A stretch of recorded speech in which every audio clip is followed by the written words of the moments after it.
Okay. Last time we were talking about medical issues, about the person, if they're sick, they should daven, that they shouldn't get sick, and the responsibilities of a doctor. Halachically, you have to listen to the doctor.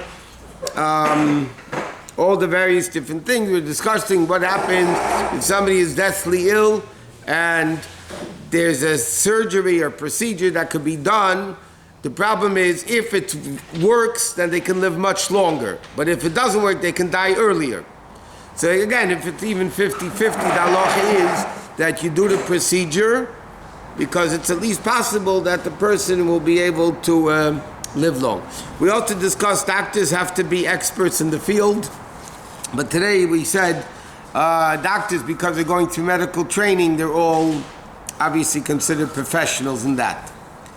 Now, let's discuss another interesting thing.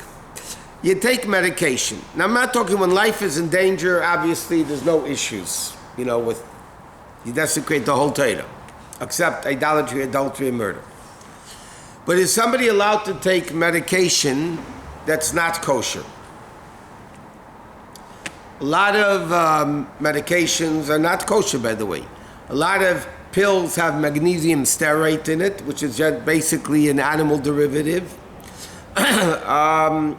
There's a lot of liquids might have flavoring, but that might not be kosher. A lot of medications have gelatin in it.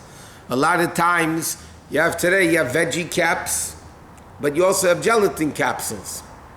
So the question is somebody allowed to take medication that they need to take, even if it's not kosher? So the point is like this. If it's taken the normal way of eating, like it's liquid medicine, and you just take a spoonful or whatever it is, or it's a chewable tablet, so because you're eating it, it's really questionable if you're allowed to take it, because you're eating not kosher, and it's not a life-endangering situation. And many times you can get a substitute for it, which would be kosher. Now, I'll give you an example. I'm not advertising any companies. They know, the kosher companies know, let's say, Tylenol. Tylenol liquids happen to be kosher. But sometimes you buy the pharmacy brand, CVS, Walgreens, whatever it is. It's also a liquid. It's instead of Tylenol. But that doesn't necessarily mean that's kosher. Because the flavoring could be different. This could be kosher. This could be not kosher. This chewable pill might be kosher. This chewable pill might not be kosher. When it comes to swallowing pills is much, much less of a halachic issue. Why? Because as the Gemara uses the expression, you're eating it not the normal way of eating. You don't eat things by swallowing it. You eat things by chewing it, eating it. Swallowing it is not the normal way of eating it. So for instance, to give you another example, what happens if you have treifa medicine, non-kosher medicine, in a veggie cap? Now veggie cap is vegetarian, so it's not a problem with kashrus. But inside the veggie cap, it's not kosher medicine. So the thing is, that's not a problem.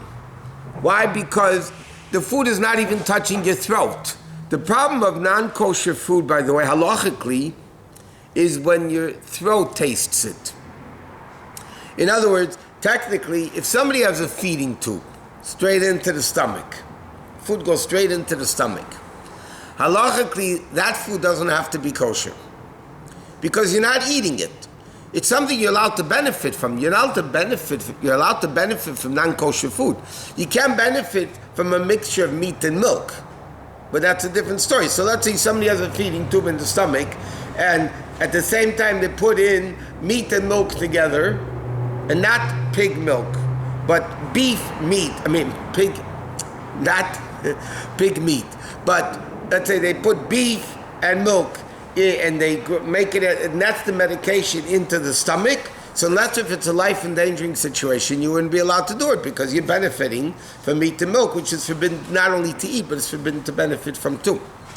So technically, if somebody is fed intravenously, or somebody is fed stomach food pipe, So then, halachically, the food doesn't have to be kosher. The question is, when you're eating medicine, so there are some opinions in halacha that say that because it's medicine, even if it's liquid or chewable, you're allowed to take it. But a lot of opinions say that if it's liquid or chewable, which is you're eating it the normal way of eating it, it really should be kosher. Now, what happens if you have a situation, the doctor prescribes a medication, and he says you need to take that, and there's no substitute for it, and the only way it's liquid, let's say, then you could be makel to take it. But if somebody has an option to get liquid medicine or to get a pill or a capsule, halachically they should get a capsule or a pill better, because then you're not eating it the normal way of eating. Now that's a problem when you have kids who can't swallow pills. Let's say they're young, they can't swallow pills, and they need to take medicine. The medicine is liquid or chewable. So then again, if the kids are younger, it's not a very big shiloh. But people should try, especially now you have other issues. That's if you have medication. What happens if somebody's taking vitamin supplements that you could live without them, and the vitamin supplements are not kosher, and you can get a kosher substitute, then you really have to get a kosher substitute, because it's not even medicine. It's extra stuff. So if you can get a kosher medicine instead of the non-kosher medicines, and it's very interesting. The websites, the CRC in Chicago and the Star K, they have a website, and the website, if you go on, they'll tell you which over-the-counter medications are kosher. They'll tell you the ones that were checked out already, just regular over-the-counter cough medicines and this medicine, that whatever it is. So people could check into it and do accordingly. But otherwise, halachically, if you swallow a pill or swallow something treif, it's not a problem, unless if you can benefit from it. So then it's not only a question, the problem is not eating, the problem is actually benefiting from it. But again, if it's sakada, then there's no question that you're allowed to do it in any way whatsoever. Okay, another interesting halacha is in the realm of surgeries. You have emergency surgeries that obviously you could do any day of the week. But sometimes you have elective surgeries. You have to do it, but you don't have to do it in the immediate near future. So then, the Rebbe spoke once that it's preferred that you should not do elective surgery Wednesday, Thursday, or Friday, if possible. And today's a little bit different, because most elective surgeries, you're out of the hospital the same day. But generally speaking, the Rebbe spoke in those times when the Rebbe said it, you people did even elective surgeries, they stayed in the hospital for a few days. So the Rebbe said it's preferable not to have elective surgery Wednesday, Thursday, or Friday. Why? So he said two issues. Number one, the Gemara says, there's a din in the Gemara in Shulchan Aruch, that you're not allowed to go on a ship. It doesn't mean today's ocean liners. It means the ones that you get really seasick from. So in Shulchan Aruch, there's a whole siman called Maflik B'Sfina, going in a boat. So it says in halacha, you shouldn't go in a boat from Wednesday on. Why? Because the first 3 days, people usually get seasick. And then when you come into Shabbos, you're not feeling well. And Shabbos, you're supposed to enjoy.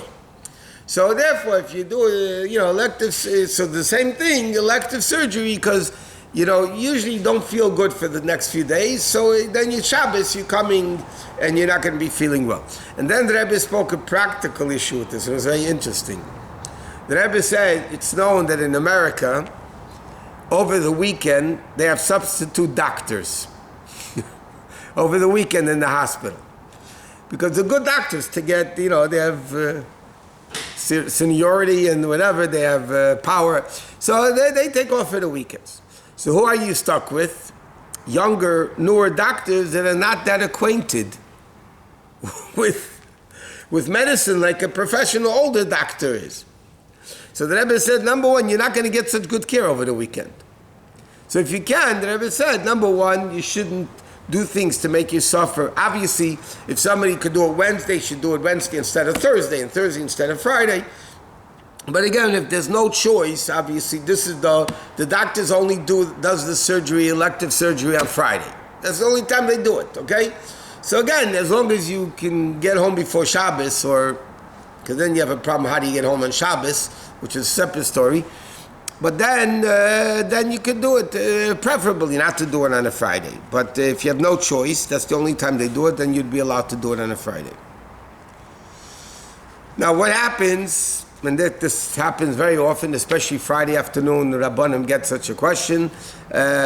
My kid just fell down, they banged their head, they have to go into the emergency room, and Shabbos is in an hour or two, and by the time they finish with the emergency room, it's already Shabbos. How is the kid going to come home on Shabbos? Now, coming home is not life endangering. So what do? So there's a din that a person who's sick, you're allowed to desecrate Shabbos through a goy. You can even ask him clearly for a sick person to desecrate Shabbos through a goy.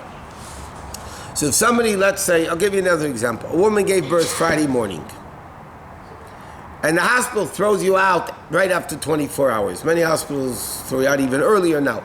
But a woman had a baby Friday morning, and now she's going to be discharged Shabbos morning. She doesn't stick in the hospital a whole day. They don't let you, number one, because insurance, whatever. So how does that woman go home from the hospital after having the baby? So the din is she can go home with a goy, Uber, taxi. Why? Because she has a din of a sick person. She just gave birth. And therefore, she can go home with a goy. Because all she's doing really is by sitting in the car, they're indirectly adding weight, which is going to cause more fuel to be consumed. But what she's doing indirectly, she's not desecrating Shabbos by driving. The goy is doing it. The goy is allowed to do it. So then there's not an issue with that. The only question in halacha is, can a Jew, can the husband go home with her, or does the husband have to walk home?